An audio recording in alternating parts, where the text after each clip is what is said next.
Hey man, say man, you already know I'm finna say man, it's KID, DID, Sauce Guard, Drip Guard, Splash Guard, the kid that did, man. Sauce got it turned the Benz to the Maserati to the Maybach way back in the Bentley right after that, man. Splash Time, Texas, Benz and Rolexes, diamonds on necklaces, you know what I'm saying? Me. And right now we on Fucious TV, you know what I'm talking about? Yeah, man, real Fucious because the diamonds is the Lucious, you know what I'm talking about? And the mic make a motherfucking bitch turn to rich Fucious around this motherfucker, you know what I'm talking about? You give me some motherfucking money and move real elusive, you know what I'm talking about? And come back with something exclusive, you hear me? You know what I'm talking about? With some news that you can use and really abuse on the ones and twos, you know what I'm talking about? It's the Sauce dude. Oh, wait.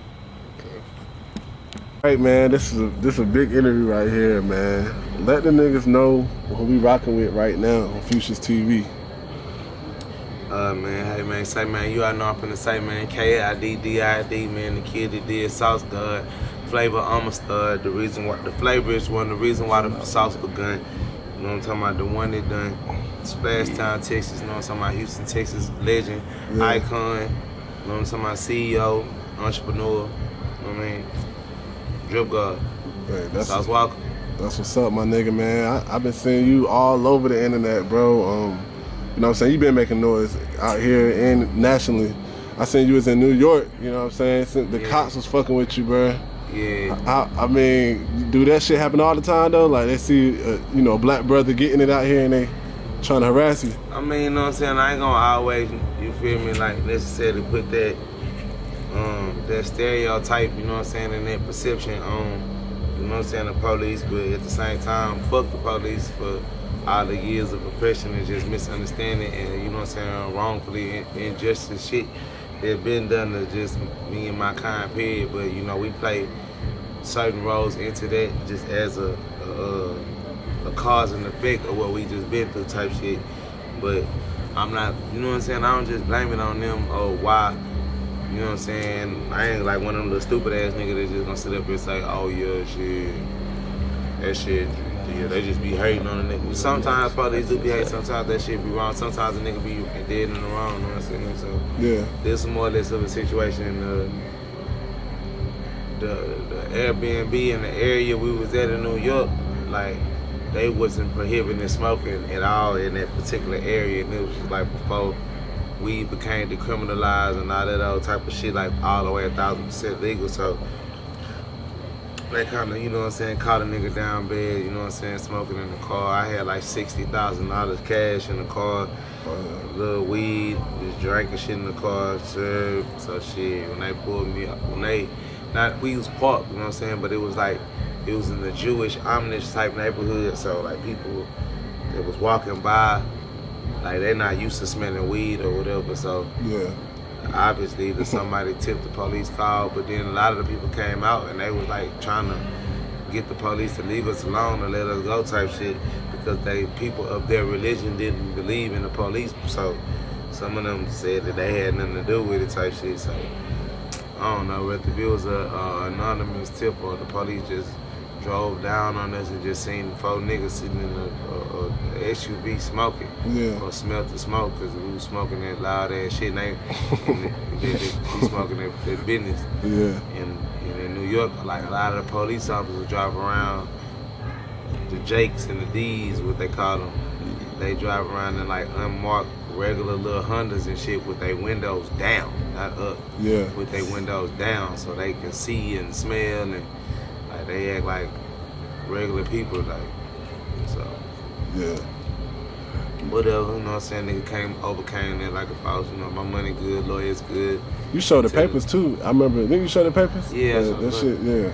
So definitely definitely getting it out here. Now, you know, it's no secret, bro. You the originator of a lot of shit, bro. The drip, you know what I'm saying? All that shit, bro. The sauce. How do you feel about it when, you know, these big time rappers take that shit and run with it and not give credit when credit is due? I mean, it's just like what you said, everything else is good except for that last part of the sentence that changed everything. It's the not giving the credit where the credit is due, is the not giving the respect and the homage where it's due. And or just you know what I'm saying, respecting the balance and the origin of what make things what it is. You know what I'm saying? Like whenever you see documentaries, whenever you see bio pictures, whenever you see and even just not even shit like that, just amazing anomalies, animals, or fucking just something that's new, innovative, creative, amazing that you never seen before. People want to know the origin. Yeah. People want to know what and why. People don't just want to know or just be a fan of what is. A lot of people want to know what and why is the reason that things are what they are, doing what they doing. And a lot of niggas try to keep that. A lot of niggas try to keep that mystery and that question and that definition and that purpose of what and why they drip or why you dripping or what made you rap or be the way that you are as an artist. They try to hide that and keep it quiet, keep it dormant, because they don't want people to know that the origin and the real reason that they do what they do is another man, another artist, another person, creativity, another way. Actuality, people don't realize if you just share the honesty of what your inspirations and what your belief system is, or what inspires you to be bigger and be better and be greater, the full cycle of events that comes from that energy being passed from one great person to the next inspiring great person, becoming great from what the first great person inspired them to be great. Yeah. Like a Martin Luther King and a Malcolm X. It's those moments and it's that energy and that exchange, that acknowledgement that create the Tupacs, that create, you know, the Master P's, the people that's changing the world, that change the times. These people, these icons and these people that we tattoo on our skin or remember after they passing and shit like that, they only can become icons and legends, and the knowledge and the history be passed is if people tell the truth and admit and give praise and give respect and glory to the people who inspired them to do what they're doing. Yeah. If you don't do that, then the heritage and the knowledge, the understanding of why, the hope, the inspiration, the keys to what's making someone, what makes the cycle of new growth and creativity keep going, you are poisoning in that. Yeah. You putting curves in it, because you're not a person. You just using whatever the sauce or whatever this new style or idea that you incorporated from me or what me and my team bring to the table. You just using that shit for your own personal benefit.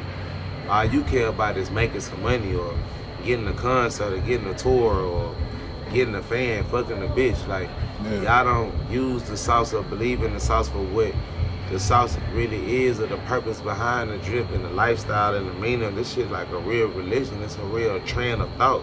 Yeah. It's a real way of life. It's a real way of thinking.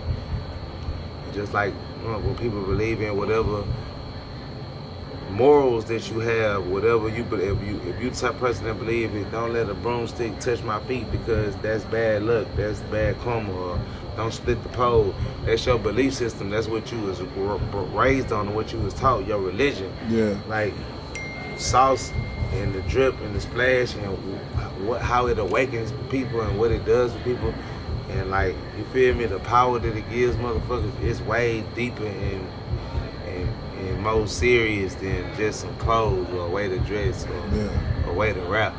So when people don't direct people to the origin of where the drip came from or the sauce or why they rap or why they move or why they acting like that, why they dressing like that, why they having this whole different level of courage and energy and confidence within themselves to move this way and move their arms and rap and change their voice and, you know what I'm saying, dress different type of ways. And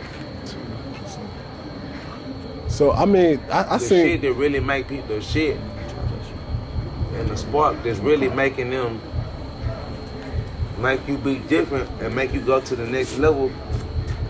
You hiding that fact, you hiding that you hiding. That's like basically like, nigga, if you went to the corner store Yeah. Or you go to the grocery store and every item that you buy from the grocery store didn't have a description on it. Yeah. It didn't have how many calories is in it. It didn't have where it was from and all that type of shit.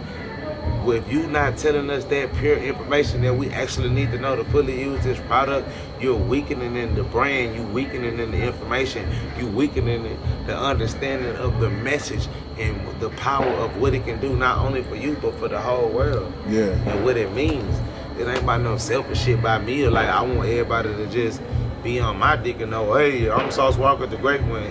Nigga, that's been that regardless. That's gonna be that whatever. But Sauce is bigger than Sauce Walka, the human, the person that just was a rapper from Houston that had good music in a different style. Yeah. No, Sauce and the Drip is it's some God-like shit. Yeah. It made me a God-like thing. I see you shining, man. You know what I'm saying? How much you got on in jewelry right now, bro? Jewelry right now, on about like 350. About like 325, 350. Yeah. 100 each arm. 100 in my mouth, and my 50 something on my neck or better. On these diamond chains. I ain't really just about 50 on these diamond chains in this tip, and 50 on the diamond chain, about 15, 20 on the little TSF, Yeah. How much you got all together though, like in jewelry? like $1 million. Good night. That chain Gohan got on $100,000. That Cuban link, Yeah. that big ass one that Gohan got on, Yeah. just that Cuban link right there, 100,000. That's crazy. It's 800 grams.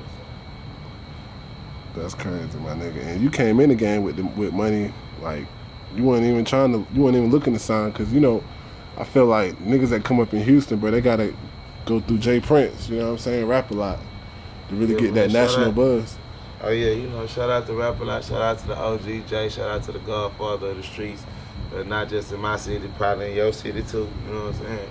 OG Big J, but yeah, you know, early in my career, you know, Jay and them, he always, like, he used to just like show love and just, you know what I'm saying, show a lot of guidance and appreciation, and you know what I'm saying, he would like, you know, just try to help him from a distance any way he could. But you know, I always came into the game like I studied Jay from a distance too, as well, being a Houstonian and being an upcoming artist from Houston, and just knowing like his achievements, you know what I'm saying, his brilliance and his genius. I always admired that. So you know what I'm saying, it was like I was one of the people that never really needed Jay help like that, because I already got his help from learning from him, you know what I'm saying? But at the same time, he did, you know what I'm saying, help me and my twin out in the situation early, and I like a career type shit on some management with one of these people like just trying to look at type shit, just on some looking at. But who's your twin? Sancho Sauce from the South Twin.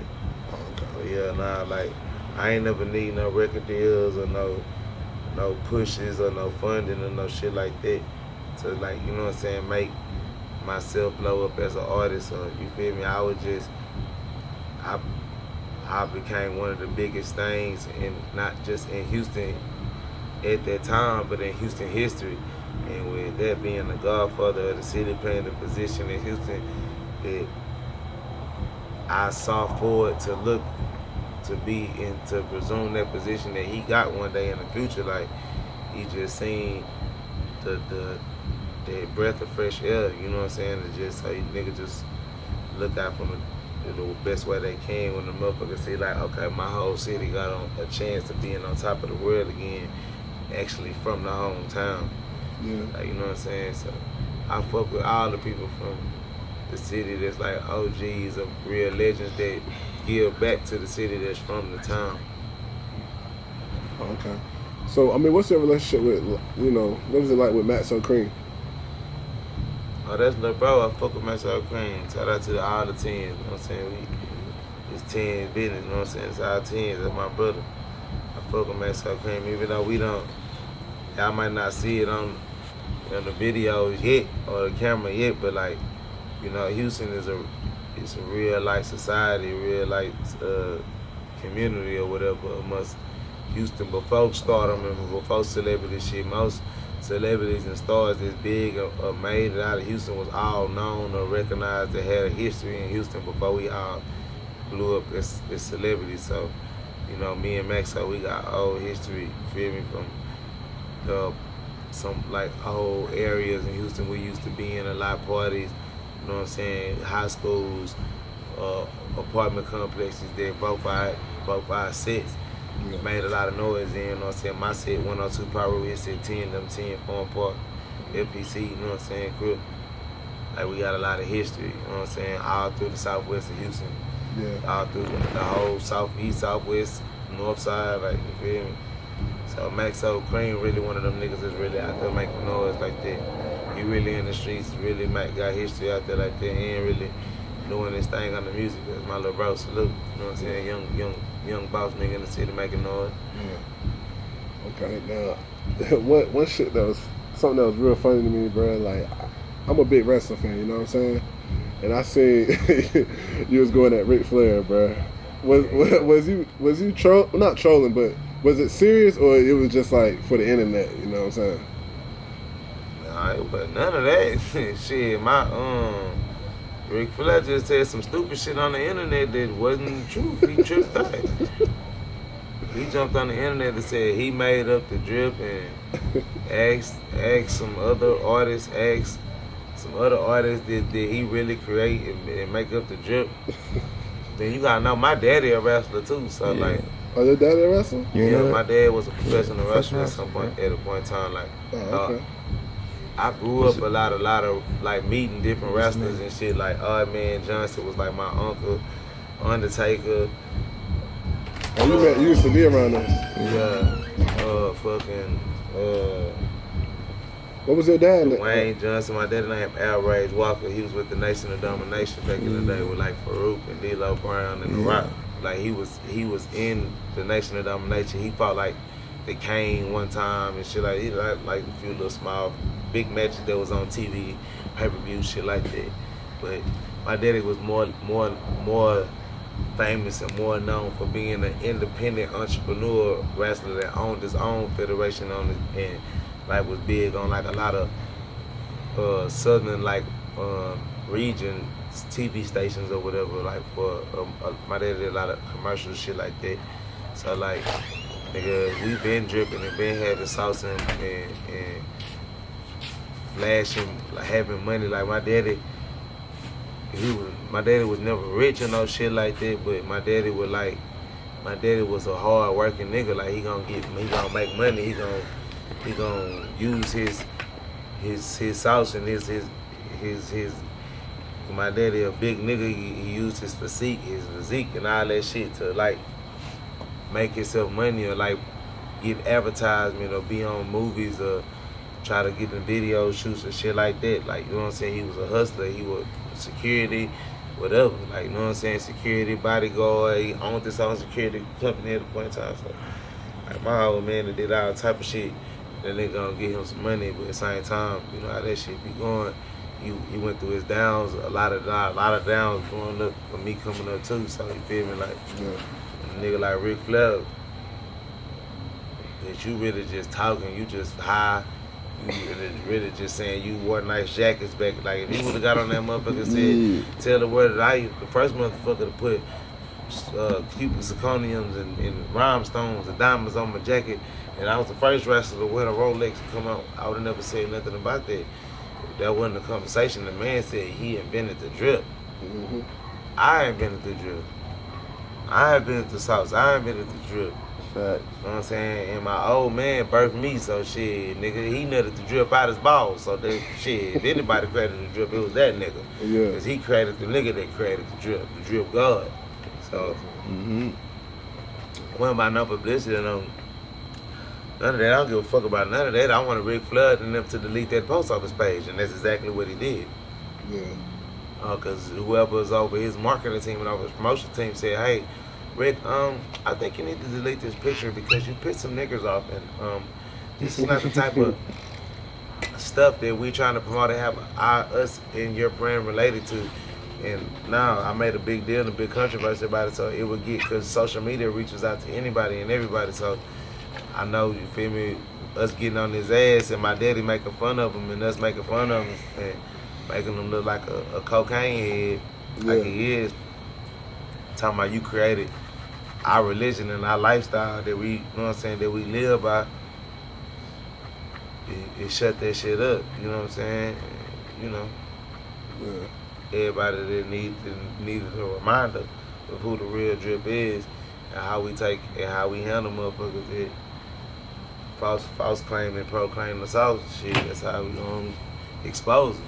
Yeah. I'm from the old school era, like not old school, but I believe in old law, like exposing fake shit.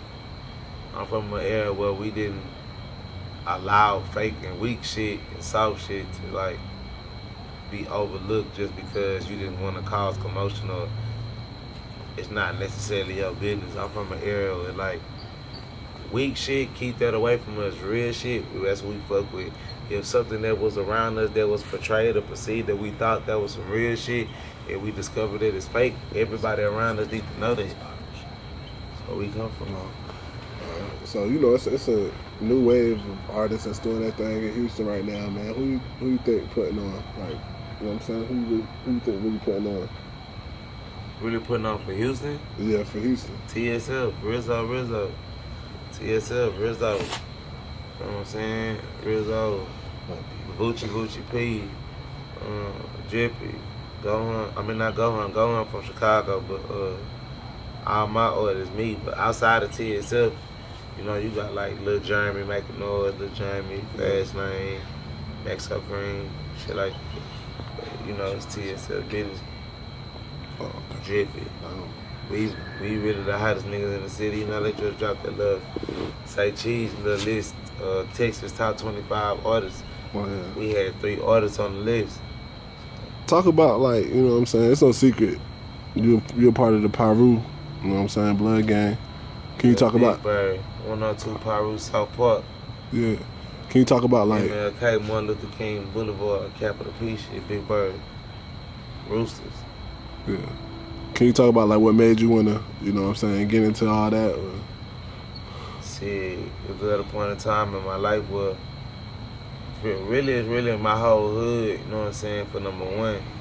It's really like split up in between Bloods and Crips, like Pirus and Hoovers and shit. Like that's how my hood, that's how South Park split up into, or like, you feel me, we got like Herschelwood, Hoovers, and like South Bank, Crips, shit like that.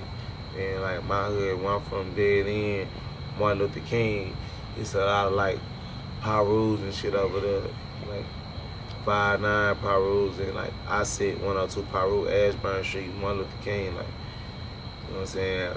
When I grew up in Houston, like, it was for the time in life. Well, coming up on the southwest side of Houston, my mama was a everybody know, a lot of people know about my history with my mom or whatever.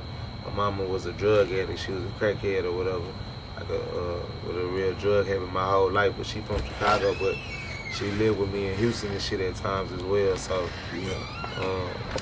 during that time, like my mama would owe people money or shit like that. Drug dealers would come around beating up on my mama, looking for her. I was way too young to defend for her or defend for myself. And shit, it was always the Bloods around the neighborhood that would like show me love or look out for me, or you feel me, go beat up niggas that would try to like come extort my mama, get their money back for drugs that they owed or feed me type shit. Because I was the little nigga in the neighborhood that would freestyle and ride bikes around and go to everybody little meetings and where they be chilling, playing basketball, hustling, whatever. I put up freestyling, rapping and shit. And I rap with all the old niggas. I was fucking all the old niggas, so the Bloods. That was like all around me was all Pirus, different types, treetop Pirus from Wesley Square. And, you know what I'm saying? 5'9" Pirus and shit from South Park. And my set 102 Piru, like, you know what I'm saying? Niggas from from Sunnyside type shit, Mad Block, Sunnyside Blood, shit like that. You know what I'm saying? I was coming up around like so many different sets of bloods in my area. It was like I was damn near destined and born to like type shit to be a Piru type shit. Yeah. It was like the way that they just took care of me and looked out for me and my whole cycle and my family before I was able to, like my best friends, my mom, all that type of shit. Anytime I had any type of street situation or some people, I'm my only child biologically, so I never had no big brothers or none of that. So anytime I ever had a situation like that where it was people that supported me in the streets or some shit that was serious, it was always Pirus. It was always Bloods. So when I became of age, shit, it was on the right that was what it was meant for me to be. A South Park Piru. Okay. And what you got coming up next, man? I know you just dropped the tape. New South City. What else you got? What else you dropping on the streets, bro? South Ghetto Gospel 2. Sauce Twins tape, Lost in the Sauce. And just really all the tastes and all the albums is coming from my artists from TSL. Okay. Drippy. Peso. Next album, he just dropped Hardest essay ever. His first official mixtape, Drip Tape. TSL. Big Baby Flavor, City of Sauce 3. Rizzo, Dripper Drown, The Goblin. Gucci P. 2030, the year 2030. I think that's the name of Gucci mixtape. Drip tape's coming out the year 2030.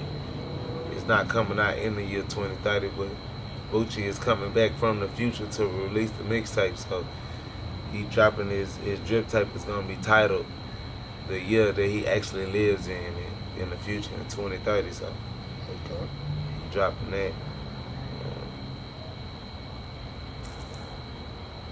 Gohan, Baby Goat, Sauce Brazy, Driptorious album coming out. Gohan, the Sauce Brazy collaboration album with a few of the other young niggas in TSL called the Sauce Babies. Yeah. That's dripping soon. It's a lot of quality TSL Sauce business. Yeah. I really like how you move in this industry though, bro. Like, you know what I'm saying? Like, you got your own paper, you got your label and all that, man. Like, what's some advice you can give to a nigga that's trying to, you know what I'm saying, get in this game and really make money out of this shit?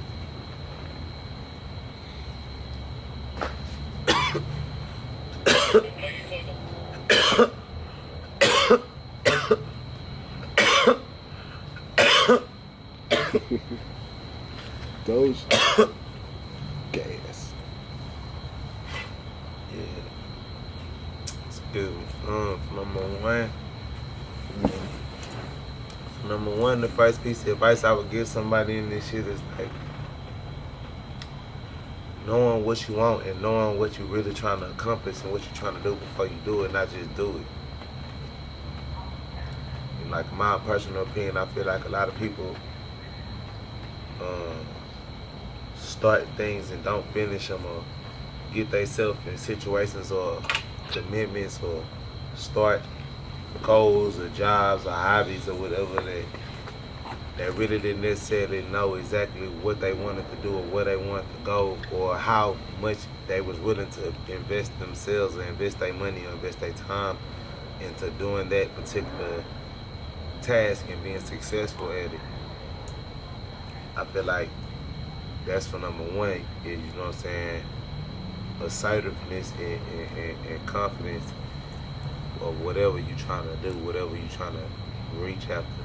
Second, after you realize that point, is